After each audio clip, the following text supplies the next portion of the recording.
हम लोग डिस्कशन करेंगे प्रीवियस ईयर के क्वेश्चन पर और साथ ही साथ आवश्यकता पड़ने पर मॉडल क्वेश्चन पर। तो आज जो हम लोग शुरू करने जा रहे हैं जीएस में जो 7 से 8 खंड होता है, सेक्शन होता है, उसका एक सेक्शन इंडियन पॉलिटी से। इंडियन पॉलिटी समाप्त होगा, उसके बाद हिस्ट्री, ज्योग्राफी, साइंस, इस तरह से हर एक विषय पर हम लोग डिस्कशन करेंगे। तो अभी जो हम लोग देखेंगे इंडियन पॉलिटी का पहला चैप्टर ब्रिटिश काल के अधीन जब भारत था तो उस समय किस टाइप के अधिनियम बने थे और वहां से अब तक आईएएस से लेकर के बीपीएससी तक में किस तरह का क्वेश्चन पूछा गया है और जो क्वेश्चन पूछा गया है उसके हर एक विकल्प पर हम लोग डिस्कशन करेंगे। तो मूल टॉपिक्स पर आने से पहले थोड़ा सा 2 मिनट हम लोग आउटलाइन समझ लें कि दरअसल भारत में अंग्रेज आकर के शासन कैसे करने लगा और कानून कैसे बनाने लगा। तो होता क्या है कि 1600 ईस्वी में ब्रिटेन के कुछ व्यापारियों ने ब्रिटिश क्राउन से प्रार्थना किया कि उसे भारत सहित दक्षिणी पूर्वी एशिया जा करके व्यापार करने की अनुमति दी जाए। नतीजा क्या होता है कि ब्रिटिश क्राउन ने चार्टर एक्ट 1600 जारी किया और उस चार्टर एक्ट के माध्यम से ब्रिटिश ईस्ट इंडिया कंपनी का गठन हुआ और वो कंपनी 1608 में पहली बार भारत पहुंचती है कैप्टन हॉकिंस के नेतृत्व में हेक्टर नामक जहाज पर जो सवार होकर के आया था।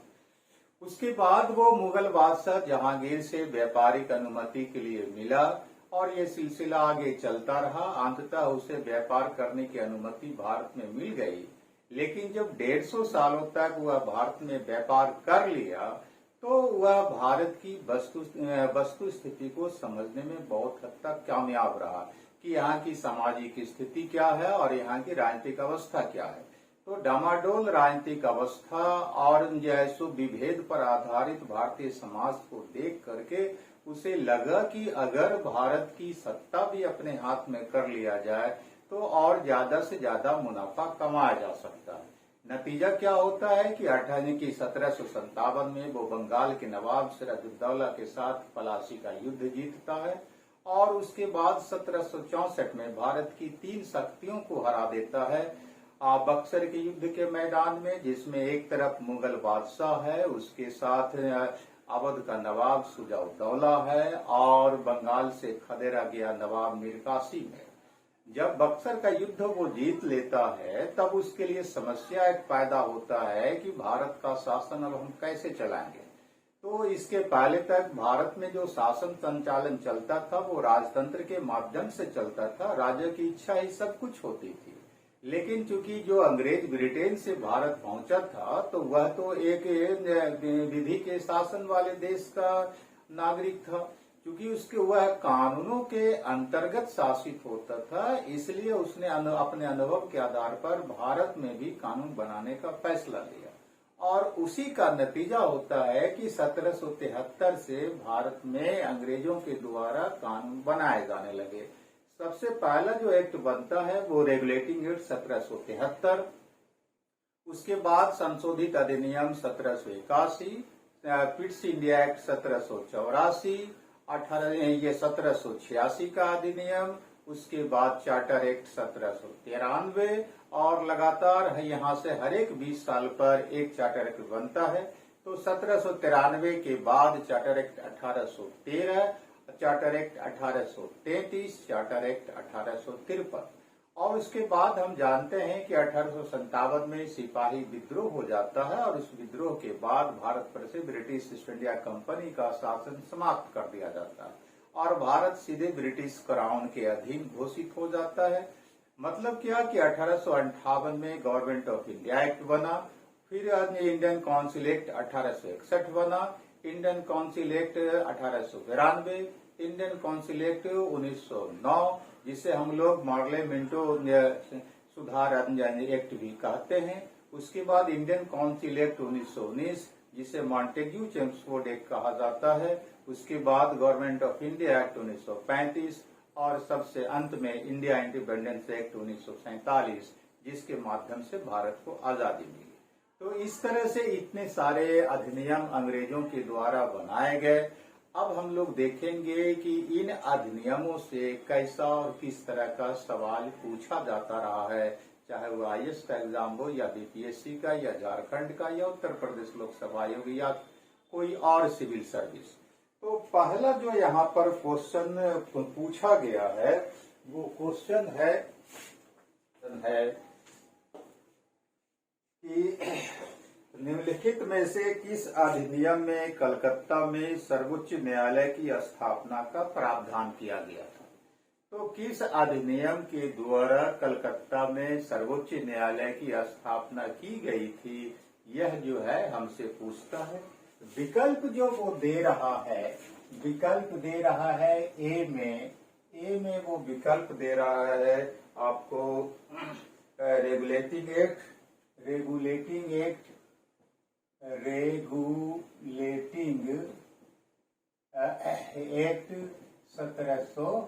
1773। बी में वो विकल्प दे रहा है पिट्स इंडिया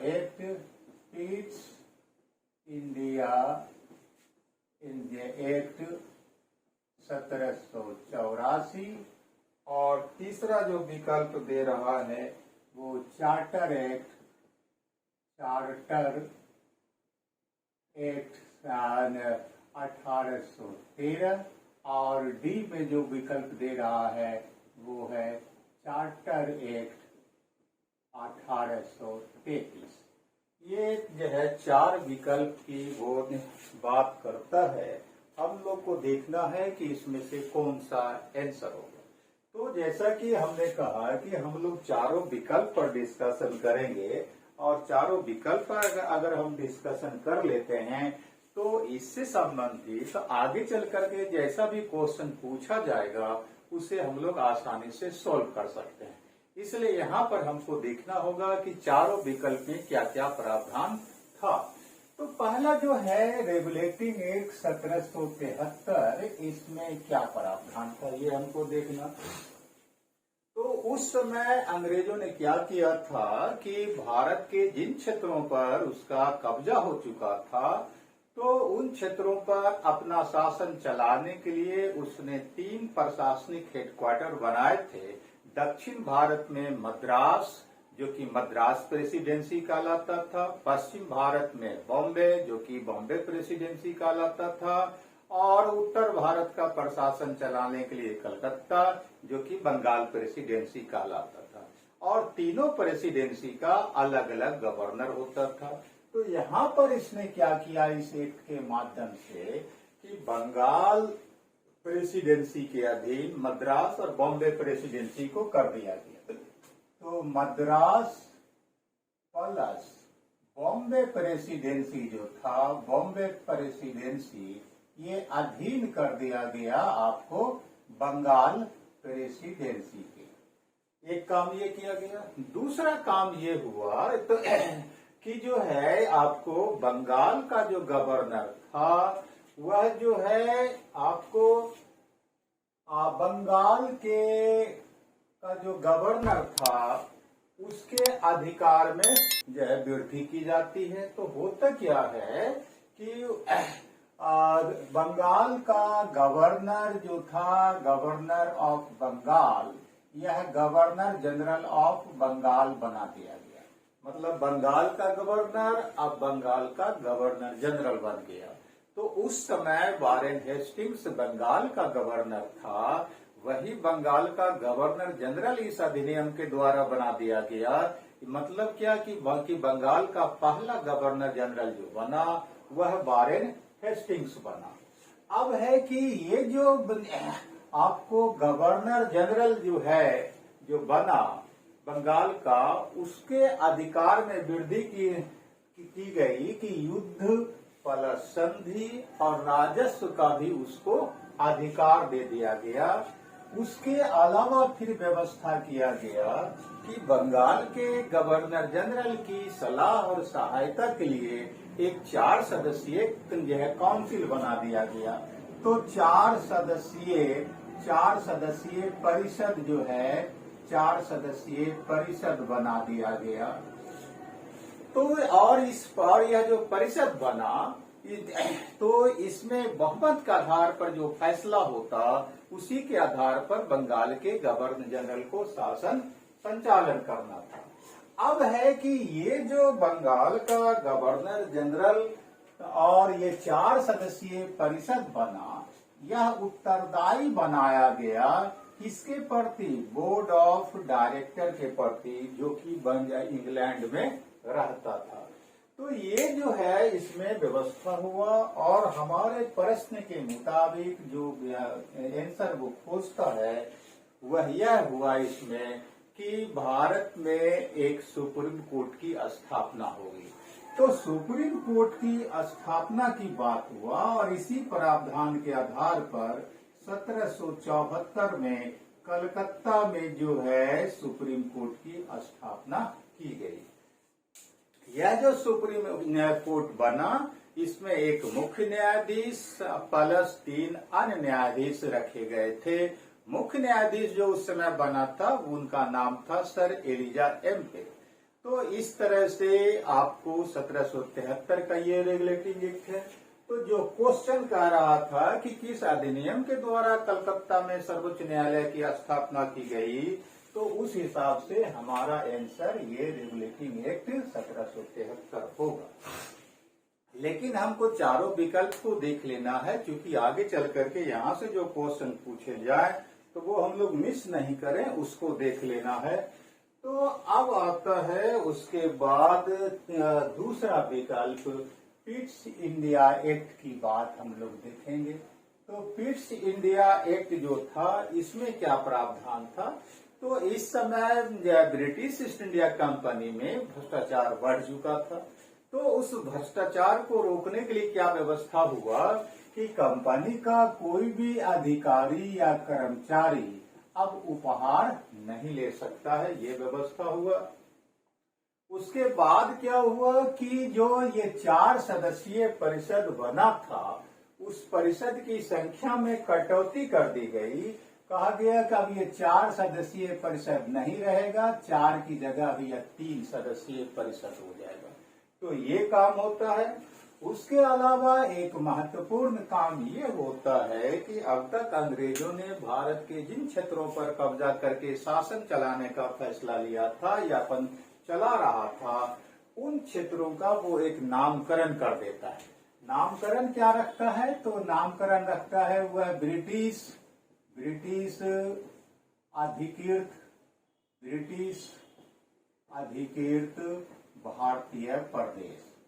भारतीय प्रदेश वो इसका नामकरण कर देता है।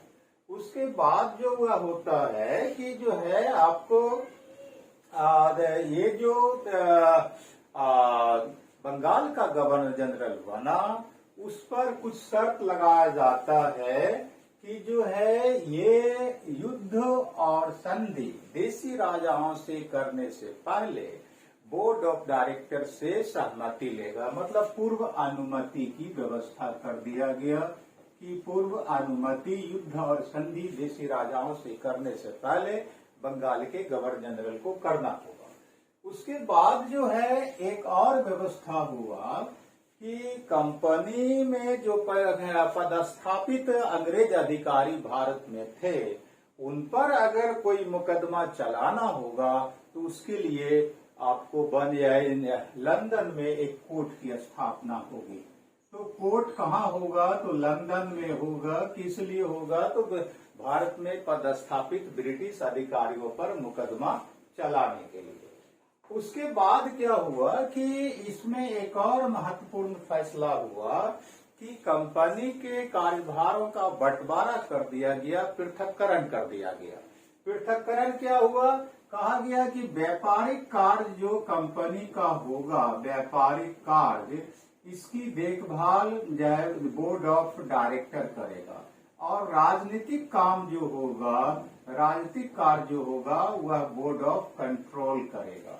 तो इस तरह से कंपनी के कार्यभारों का बंटवारा हो जाता है इस एक्ट के द्वारा। अब उसके बाद फिर हम लोग तीसरे विकल्प की बात करें, चार्टर एक्ट 1813। यह काफी चर्चित अधिनियम रहा है। इस अधिनियम के द्वारा कंपनी का जो व्यापारिक एकाधिकार था वो समाप्त कर दिया गया। हालांकि पूर्णतः समाप्त नहीं हुआ था, इसलिए कि चाय और चीनी के साथ व्यापार करने का उसका व्यापारिक एकाधिकार रहने दिया गया था। तो व्यापारिक एकाधिकार जो कंपनी का था, व्यापारिक एकाधिकार वो समाप्त हो गया। हालांकि अपवाद में छोड़ दिया गया चाय और चीनी का के साथ व्यापार। दूसरा जो इसमें महत्वपूर्ण फैसला हुआ, इसमें हुआ कि भारतीयों के लिए शिक्षा के विकास पर 1 लाख रुपया प्रति वर्ष खर्च होगा। तो शिक्षा पर अब जो है प्रति वर्ष 1 लाख रुपया खर्च होगा। ये जो है इसमें व्यवस्था किया गया। तीसरा जो महत्वपूर्ण बात था कि कंपनी का जो पार्टनर था, भागीदार जो था, उसके बारे में कहा गया कि अब आपको भारतीय राजस्व से 10% का लाभांश मिलेगा। तो लाभांश देने की बात होती है कितना, 10%, और वह भी भारतीय रेवेन्यू से यह काम होता है। उसके बाद कहा गया कि जो है कि भारत में जो है आपको जो भी प्रेसिडेंसी कानून बनाएगा उस कानून का अनुमोदन ब्रिटिश संसद के द्वारा आवश्यक होगा। उसके बाद इसमें एक और अधिकार दिया गया करारोपण का, कि जो भारत में जो है स्थानीय स्वशासी निकाय या संस्था थे उनको जो है अब टैक्स लगाने का अधिकार मिलेगा। ये इसमें जो है व्यवस्था हुआ। उसके बाद हुआ कि प्रशिक्षण की व्यवस्था की गई, कि जो कंपनी का कर्मचारी भारत में है उसे अब ट्रेनिंग दिया जाएगा, इसकी व्यवस्था की गई। और फिर जो है हुआ कि भाई कंपनी के खर्च पर अब 20,000 सैनिक भारत में रखा जा सकता है। तो 20,000 सैनिक रखने की व्यवस्था इसी एक्ट में हुआ। और एक और महत्वपूर्ण फैसला कि इसी एक्ट के अंतर्गत ईसाई मिशनरी को भारत में धर्म प्रचार की विधिवत छूट मिली। तो ईसाई जो मिशनरियां थी उसे भारत में, ईसाई मिशनरियां जो थी उसे भारत में धर्म प्रचार करने की विधिवत छूट मिली। इसके पहले तक ईसाई मिशनरी को भारत में धर्म प्रचार करने की छूट नहीं थी। हालांकि अगर दुनिया का इतिहास देखा जाए तो देखा ये जाता है कि कहीं पहले धर्म पहुंचा है तब पीछे से जो है उसका शासक वहां पहुंचा है, और कहीं पहले शासक पहुंचा है तब पीछे से उसका धर्म पहुंचा है। तो यह परिस्थिति के अनुसार घटनाक्रम जो है सो घटता रहा है। भारत में क्या होता है कि भारत में पहले अंग्रेज शासक के रूप में पहुंचता है और बाद में उसके पीछे उसका धर्म पहुंचता है। ऐसा इसलिए कि अंग्रेजों ने भारत में इतने दिनों तक रहने के बाद यह अनुभव कर लिया था कि भारतीयों की सबसे बड़ी कमजोरी उसका धर्म है, इसलिए धर्म के साथ किसी ढंग का कोई छेड़छाड़ न किया जाए। और उसी का नतीजा होता है कि जब राजनीतिक रूप से अंग्रेज भारत में काफी मजबूत हो जाता है तब 1813 में आकर के वह अपने धर्म की प्रचार की बात सोचता है। तो ये जो है हमारा हो गया चार्टर एक्ट 1813 की बात। अब हम लोग चार्टर एक्ट 1833 देखेंगे। तो 1833 में क्या है, इसमें जो प्रावधान बना, यहाँ हुआ कि कंपनी का व्यापारिक एकाधिकार पूर्णतः समाप्त हो गया। तो व्यापारिक अधिकार जो है पूर्णतः समाप्त हो गया, क्योंकि 1813 के एक्ट में चाय और चीन के साथ व्यापार करने का उसका मोनोपोली रहने दिया गया था। यहाँ पर कहा गया कि चाय और चीन के साथ भी कंपनी का व्यापारिक एकाधिकार समाप्त। मतलब क्या कि ब्रिटेन का कोई भी व्यापारी, कोई भी व्यक्ति भारत आकर के किसी भी तरह का कोई व्यापार कर सकता है, ये काम इसमें होता है। उसके बाद क्या होता है इसमें कि जो बंगाल का गवर्नर जनरल था, अब उसकी जगह पर एक नया पद बनाया गया। गवर्नर जनरल ऑफ बंगाल जो था उसका नाम बदल करके गवर्नर जनरल ऑफ इंडिया कर दिया गया। तो भारत का गवर्नर जनरल अब यहाँ से होने लगा। उस समय बंगाल का जो गवर्नर जनरल था वो लॉर्ड विलियम बेंटिक था, उसी को भारत का गवर्नर जनरल बना दिया गया। तो इस तरह से भारत का पहला गवर्नर जनरल हो जाता है लॉर्ड विलियम बेंटिक। उसके बाद क्या था, इसका क्या मतलब, इसका मतलब हो गया कि भारत में प्रशासन का केंद्रीकरण हुआ। तो भारत में प्रशासन का जो है यहाँ से केंद्रीकरण शुरू हो जाता है। उसके बाद क्या हो जाता है कि भारत में जो अब तक कानून चल रहे थे, उन कानूनों को लिपिबद्ध करने और सुधारने के उद्देश्य से एक विधि आयोग के गठन की व्यवस्था हुआ। तो एक विधि आयोग होगा, एक विधि आयोग होगा, इसकी व्यवस्था इस एक्ट में की गई। लॉर्ड मैकाले को इस विधि आयोग का अध्यक्ष बनाया गया था। अब उसके बाद क्या होता है कि ये जो परिषद की संख्या 1773 में देखा कि 4 सदस्यीय परिषद बनाया, 1784 में 4 की बजाय 3 कर दिया गया। यहाँ पर आने के बाद परिषद की संख्या फिर बढ़ा दी गई, 3+1 मतलब 4 कर दिया गया। लेकिन ये जो एक संख्या बढ़ा वो कौन सा सदस्य कहा कि यह विधि सदस्य कहलाएगा। तो फिर एक बार क्या है, आपको परिषद की संख्या बढ़ती है, ये सदस्यों की संख्या बढ़ती है और जो संख्या बढ़ा वो विधि सदस्य के रूप में होगा, इसकी व्यवस्था की गई।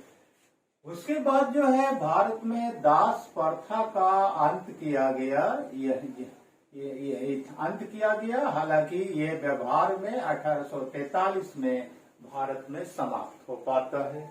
उसके बाद जो हो पाता है एक महत्वपूर्ण व्यवस्था भारतीयों के संदर्भ में कि अब इसमें कहा गया कि कंपनी में जो नौकरी होगी वो अब योग्यता के आधार पर हो मिलेगी। मतलब क्या कि अब भेदभाव का अंत हुआ। तो भेदभाव का अंत हो जाता है, योग्यता के आधार पर कंपनी में नौकरी देने की बात होती है। तो यहाँ पर अब इन भेदभाव की जगह क्या आ जाता है, योग्यता आ जाता है। और इसमें एक और जो आगे व्यवस्था हुआ वो ये व्यवस्था हुआ कि अब ब्रिटेन से का कोई भी व्यक्ति भारत बिना अनुमति पत्र के आ सकता है और भारत में भूमि वगैरह भी खरीद सकता है। तो अब अनुमति पत्र की आवश्यकता नहीं रह गई अंग्रेजों के लिए भारत आने का। तो ये चारों एक्ट का यही प्रोविजन था। अगर इस प्रोविजन को हम ठीक से देख लें तो क्वेश्चन छूटने का हमारा कोई सवाल नहीं है। और जो क्वेश्चन हमसे पूछा गया कि किस एक्ट के माध्यम से कलकत्ता में आपको सर्वोच्च न्यायालय की स्थापना की गई, तो वो स्पष्ट है चारों विकल्प देखने के बाद कि वो रेगुलेटिंग एक्ट 1773 होगा। है कि इस अधिनियम ने भारतवासियों को अपने देश के प्रशासन में कुछ हिस्सा लेना संभव बनाया। तो किस प्रशासन ने भारतीयों को अपने देश के प्रशासन में कुछ हिस्सा लेना संभव बनाया? तो ये हमारे सामने विकल्प है कि किस अधिनियम के द्वारा भारतवासी प्रशासन में हिस्सा लेना शुरू किया। तो ये हमारे लिए जो विकल्प है वो है charter act 1813, charter act 1833। B में है चार्टर एक्ट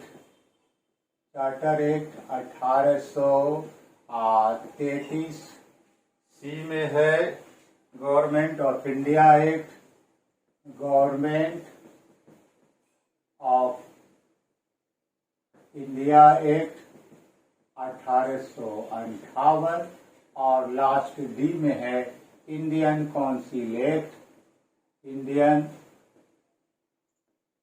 काउंसिल एक्ट 1861।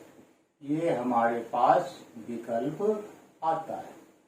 तो यहाँ पर अब हमको देखना है कि किस एक्ट के माध्यम से भारतीय लोग प्रशासन में हिस्सा लेना शुरू किया। तो यहाँ पर जो है ये जो 1800 ये था 1833 और ये था 1853।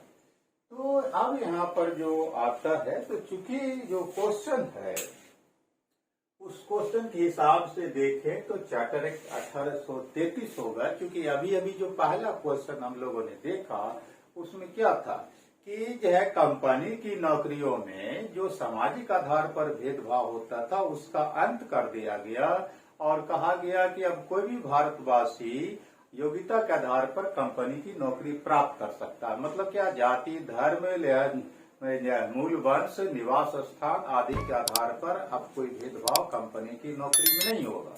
तो जाहिर सी बात है कि उत्तर जो हमारा होगा वो हमारा होगा चार्टर एक्ट 1833। लेकिन अब यहाँ पर 3 और नए विकल्प आ गए हैं, तो उस विकल्प की व्याख्या हम लोग कर लें ताकि आगे आने वाला जो क्वेश्चन होगा वो हमसे आसानी से सॉल्व हो जाए। तो पहला है 1853 का एक्ट।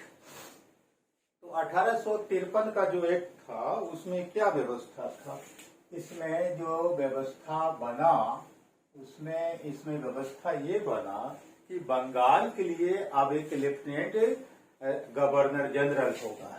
तो बंगाल के लिए कहा गया कि अब एक लेफ्टिनेंट गवर्नर जनरल होगा, एक नया पद आ गया। दूसरा हुआ कि विधायी और कार्यकारी परिषद को अलग अलग कर दिया गया। तो विधायी और कार्यकारी जो परिषद था, कार्यकारी परिषद, इसको कहा गया कि अब ये दोनों अलग अलग होगा।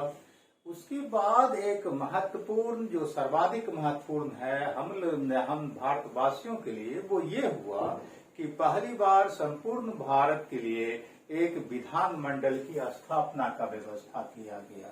तो विधान मंडल मतलब कि संसद। तो संसद की स्थापना का प्रावधान इसी एक्ट के द्वारा किया गया।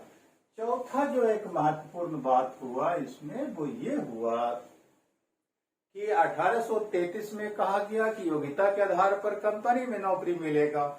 1853 आया तो इसमें कहा गया कि अब प्रतियोगिता परीक्षा के आधार पर कंपनी में नौकरी मिलेगा। मतलब क्या कि कंपटीशन जो है अब यहाँ पर आ गया नौकरी प्राप्त करने के लिए। तो याद रखना है, योग्यता के आधार पर पूछेगा तो 1833 में टिक मारना है। प्रतियोगिता परीक्षा के आधार पर नौकरी के बारे में पूछेगा तो 1853 में हम लोग को टिक मारना है। ये व्यवस्था हुआ। उसके बाद जो है हुआ कि एक अलग से फिर महत्वपूर्ण बात हुआ कि 1833 के एक्ट में जो भारत में एक विधि आयोग की स्थापना का प्रावधान किया गया था, तो यहाँ पर आकर के कहा गया कि भारतीय विधि आयोग का जो रिपोर्ट है उस पर विचार विमर्श करने के लिए अब ब्रिटेन में एक विधि आयोग का गठन होगा। तो ब्रिटेन में यहाँ पर कहा गया कि अब एक विधि आयोग बनेगा। तो ब्रिटेन में एक विधि आयोग बनाने की बात इस एक्ट के द्वारा हुआ। उसके बाद जो था कि भारत का जो गवर्नर जनरल होगा वो अपने परिषद के लिए एक उपाध्यक्ष की नियुक्ति कर सकता है। तो जो गवर्नर जनरल ऑफ इंडिया था उसको ये अधिकार दिया गया कि वो अपने परिषद काउंसिल के लिए उपाध्यक्ष की नियुक्ति कर सकता है। और उसके बाद कंपनी की गर्दन पर तलवार यहाँ इस एक्ट के द्वारा लटकाया गया। वो क्या कहा गया कि ब्रिटिश संसद भारत पर से ब्रिटिश ईस्ट इंडिया कंपनी का शासन कभी भी समाप्त कर सकता है। तो ये हुआ कि कंपनी का शासन जो है वह ब्रिटिश संसद कभी भी समाप्त कर सकता है। ये जो है आपको व्यवस्था इस एक्ट में किया गया। अब हम लोग जो है तीसरा सी विकल्प को देखें कि गवर्नमेंट ऑफ इंडिया एक्ट जो था इसमें क्या प्रावधान था। तो ये जो सी विकल्प है इसमें हम लोग देखें तो गवर्नमेंट ऑफ इंडिया एक्ट जो 1858 आता है इसमें पहला काम ये होता है कि board of directors plus board of company control जो कंपनी का था उसको दोनों को समाप्त कर दिया गया। एक काम ये होता है। दूसरा हुआ कि भारत पर से कहा गया कि अब कंपनी का शासन समाप्त होगा। जो व्यवस्था उसने 1853 में किया कि अब भारत पर से कंपनी का शासन कभी भी ब्रिटिश संसद समाप्त कर सकती है, वही काम ये 1858 में आगे कर दिया गया कि कंपनी का शासन जो है कहा गया कि भाई अब भारत पर से समाप्त। और भारत के किसके अधीन घोषित हो गया, तो कहा गया कि भारत अब ब्रिटिश क्राउन के अधीन हो गया। मतलब क्राउन कहा जाता है ब्रिटेन के राजा को, तो अब भारत सीधे ब्रिटेन के राजा के अधीन घोषित हो गया। उसके बाद हुआ कि भाई भारत का शासन चलाने के लिए कोई एक जिम्मेदार होगा ब्रिटिश सरकार में, तो एक ब्रिटिश मंत्रिमंडल में एक नया मंत्री पद बनाया गया जिसका नाम रखा गया भारत राज्य सचिव। तो भारत राज्य सचिव एक नया पद बना जो कि मंत्री था ब्रिटिश मंत्रिमंडल में। अब यही जो भारत सचिव मंत्री होगा, कहा गया कि ब्रिटिश संसद में भारत के शासन के संबंध में यही जिम्मेदार माना जाएगा। भारत के बारे में जो रिपोर्ट होगा ब्रिटिश संसद में यही पेश करेगा, प्लस बजट भी हर एक वर्ष यह पेश करेगा। तो ब्रिटिश संसद में इसको रिपोर्टिंग भी करना है और बजट भी प्रतिवर्ष पेश करना है। अब उसके बाद हुआ कि भाई ये जो भारत राज्य सचिव है इसकी सलाह और सहायता के लिए एक कमेटी बनाई गई जिसका नाम रखा गया भारत परिषद।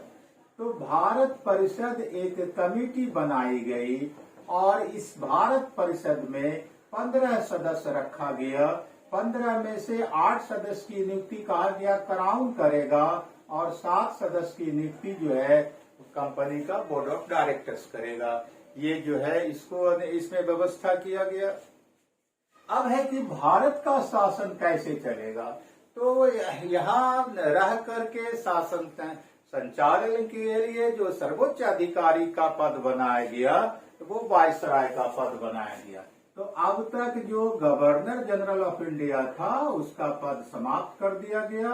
अब नया पद आया क्या, वायसराय। वायसराय का अर्थ ही होता है प्रतिनिधि। तो यह वायसराय भारत में किसका प्रतिनिधि बना, तो ब्रिटिश क्राउन का। तो ये इसमें जो है आपको व्यवस्था होता है। उसके बाद हुआ कि ये जो ये भारत राज्य सचिव है मतलब मंत्री जो है यह वायसराय के साथ गुप्त पत्राचार भी कर सकता है। तो ये जो है इसमें व्यवस्था हुआ। उसके बाद क्या होता है कि जो है आपको ये वायसराय किसके अनुसार शासन करेगा, तो ये भारत राज्य सचिव के दिशा निर्देश के अनुसार ही भारत में यह शासन चलाएगा। प्रतिनिधि होगा ब्रिटिश क्राउन का, लेकिन किसके निर्देश पर भारत में वो काम करेगा, तो भारत के राज्य सचिव के मतलब मंत्री के अधीन होकर के। उसके बाद एक और महत्वपूर्ण यहाँ पर फैसला होता है, वो क्या होता है कि सिविल सेवा में जो अब नियुक्ति होगी, सिविल सेवा में जो नियुक्ति होगी कहा गया कि यह प्रतियोगिता परीक्षा के द्वारा। तो हायर क्लास की नियुक्ति इसमें भी अब आ गया कंपटीशन की प्रतियोगिता परीक्षा के द्वारा बहाली होगी। चूंकि ऐसा इसलिए कि एक ढंग से समझिए कि यह व्यवस्था जो किया गया तो भारत के नव शिक्षित वर्गों के लिए एक ढंग से उपहार समझिए या संतुष्टि का प्रावधान समझिए। दरअसल 1857 का जो विद्रोह हुआ था उस विद्रोह में भारत के जो नव शिक्षित वर्ग जिन्होंने की 1835 की पश्चिमी शिक्षा पद्धति के अंतर्गत शिक्षा ग्रहण किया था, तो उसमें उनकी लालसा हुआ करती थी कि हम कंपनी के अधीन बड़ी से बड़ी नौकरी प्राप्त करें। और यही वजह है कि 1857 का जो विद्रोह हुआ था उसमें अंग्रेजों के समर्थन में यह तबका रहा था। बॉम्बे जैसे शहरों में तो सड़क पर निकल करके ये तबका अंग्रेजों के पक्ष में प्रार्थना या ऐसो मांगा था। तो एक ढंग से समझिए कि भारतीय नव शिक्षित वर्गों को ये एक उपहार, गिफ्ट या संतुष्टि का प्रावधान जो है सो किया गया उसके लिए। अब ये हम लोग देखेंगे इंडियन काउंसिल एक्ट 1861। तो इंडियन काउंसिल एक्ट जो था, इसमें जो प्रावधान है, तो यहाँ से भारत में कहा जाता है कि प्रतिनिधि संस्था का जो है आरंभ होता है। उसके बाद जो हम लोग देखते हैं क्या कि जो है होता है कि वायसराय को अधिकार मिलता है कि मनोनीत करने का, जो विधानमंडल जैसो बना उस विधान मंडल में भारतीयों को यह मनोनीत कर सके, ये अधिकार वायसराय को दिया गया। दूसरी बात यह हुआ कि भारतीयों से पहली बार विधि निर्माण में सहयोग लेने का जो है प्रयास हुआ, और जो है एक महत्वपूर्ण प्रावधान जो था कि वायसराय को ऑर्डिनेंस मतलब अध्यादेश जारी करने का अधिकार मिलता है। अध्यादेश, चूंकि भारत के लिए कानून तो बनता था ब्रिटेन में, चाहे वहां की संसद बना दे या वहां का राजा घोषित कर दे, राजा का घोषित जो कानून करता था वो जो है चार्टर एक्ट कहलाता था, और ब्रिटिश संसद जो कानून बनाती थी उसका अलग अलग नाम होता था। तो अब भारत में जो वायसराय रह रहा था उसको अगर भारत का संचालन करने के, शासन संचालन के लिए यदि किसी नए कानून की तत्काल आवश्यकता पड़ेगी तो क्या होगा। तो इसीलिए इस एक्ट में यह अधिकार उसको दिया गया कि आवश्यकता पड़ने पर वह कानून को एक अध्यादेश के रूप में, ऑर्डिनेंस के रूप में जारी कर सकता है। तो इसी ढंग की व्यवस्था आज के डेट में हमारे राष्ट्रपति को भी है कि अगर सरकार को आवश्यकता पड़ती है तो क्या देखते हैं कि अगर संसद नहीं चल रही होती है तो राष्ट्रपति एक ऑर्डिनेंस, अध्यादेश जारी कर देता है। उसके बाद हुआ कि वायसराय को एक अधिकार दिया गया वीटो का, कि वीटो का जो अधिकार दिया गया कि अगर प्रांतीय विधानमंडल कोई विधि बनाती है और उससे अगर वायसराय सहमत नहीं है तो उन विधियों पर वह वीटो के अधिकार का प्रयोग कर सकता है। तो ये सारा व्यवस्था था इन चारों एक्टों में। अगर इसके सारे प्रावधान को हम ठीक से याद कर लें तो कैसा भी क्वेश्चन रहेगा वह छूटने का कोई सवाल नहीं उठता है। पास तीसरा प्रश्न आता है, कहता है किस अधिनियम के द्वारा ब्रिटिश संसद ने चाय और चीनी के साथ व्यापार को छोड़कर ईस्ट इंडिया कंपनी के भारत के साथ व्यापारिक एकाधिकार को समाप्त कर दिया था। कि चाय और चीन के साथ व्यापार को छोड़ करके किस अधिनियम के द्वारा भारत में ब्रिटिश ईस्ट इंडिया कंपनी का शासन समाप्त किया गया, ये पूछ रहा है। तो विकल्प हमारे लिए जो वो यहाँ पर दे रहा है वो है विकल्प आपको चार्टर एक्ट 1813, फिर बी में है चार्टर एक्ट 1833, और फिर सी में है चार्टर एक्ट 1853, और डी में है चार्टर एक्ट 1873। ये चार विकल्प हुआ हमको देता है। तो चार्टर एक्ट 1833 हम लोग देख चुके हैं, 1813 सॉरी 1813 होगा, 1333। तो 13 में हम लोगों ने देखा है जो है इसके पहले कि कंपनी का भारत पर से व्यापारिक एकाधिकार पहली बार कब समाप्त किया गया था, चार्टर एक्ट 1813 के द्वारा। लेकिन उसमें दो अधिकार उसको रहने दिया गया था बात के रूप में कि वह चाय का भारत में व्यापार कर सकता है। ऐसा इसलिए कि कंपनी का भारत में चाय की खेती को बढ़ावा देने के लिए काफी जो है लागत लग चुका था, तो उसको अब घाटा न हो तो फिलहाल उसको कहा गया कि आपने पूंजी निवेश किया है चाय की खेती के बढ़ावा के लिए, तो अब आपके लिए ये जैसे एक अधिकार में रहेगा चाय का बिजनेस। और दूसरा, चीन के साथ आप व्यापार कर सकते हैं, दूसरा ब्रिटेन का कोई कंपनी या व्यक्ति नहीं कर सकता। तो इसलिए ये जो क्वेश्चन का विकल्प है उस मुताबिक हमारा चार्टर एक्ट 1833 होगा। लेकिन अगर पूर्णतः पूछता तब हम लोग मारते ठीक 1833 में। वहां पर आकर के हम लोगों ने देखा कि चाय और चीनी के साथ भी कंपनी का व्यापारिक एकाधिकार समाप्त कर दिया गया था। और चार्टर एक्ट 1853 में व्यापार का कोई चर्चा नहीं रहा, बल्कि ये कहा गया कि कंपनी का अब राजनीतिक अधिकार भी भारत पर से समाप्त कभी भी ब्रिटिश संसद के द्वारा किया जा सकता है। तो मतलब क्या है कि पहले 1833 और 1813 और 1833 के चार्टर एक्ट में कंपनी के व्यापारिक हित पर चोट पहुंचाया गया, और 1853 में आया तब कहा गया कि भैया अब तुम्हारा राजनीतिक एकाधिकार भी समाप्त होगा, अधिकार भी समाप्त होगा। तो 1813 में जो व्यापारिक एकाधिकार समाप्त किया, इसका मतलब क्या है कि ब्रिटिश क्राउन की संप्रभुता का विस्तार हुआ भारत में, कि उसके व्यापारिक एकाधिकार को समाप्त किया गया था। तो 1853 में राजनीतिक अधिकार को समाप्त करने की व्यवस्था हुआ, और वो काम फिर कुछ ही वर्ष के अंतराल में 1858 में गवर्नमेंट ऑफ इंडिया एक्ट बना करके समाप्त कर दिया गया।